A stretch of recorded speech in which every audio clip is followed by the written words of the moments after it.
Masih terkait kasus pembunuhan berencana Brigadir Yosua Huta Barat, Saudara, tersangka Richard Eliezer Selasa siang menjalani tes kesehatan jelang pelimpahan tahap 2 ke Kejaksaan Negeri Jakarta Selatan.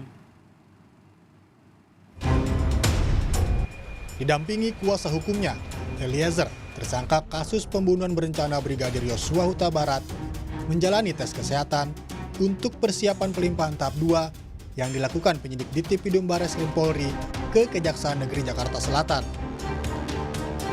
Menurut kuasa hukum Eliezer, Roni Talapesi, akan ada kejutan yang siap diperlihatkan di persidangan nanti.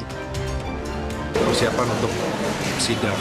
Nah, kedepannya kami dari tim penasihat hukum akan mempersiapkan strategi-strategi bagaimana untuk membela dan Baradae. Artinya kita ada kejutan nanti di pengadilan dalam rangka membela Baradae. Selain Eliezer, dua tersangka lain, Kuat Ma'ruf dan Ricky Rizal, juga menjalani tes kesehatan jelang pelimpahan tahap 2 ke Kejaksaan Negeri Jakarta Selatan besok. Tim Liputan Kompas TV.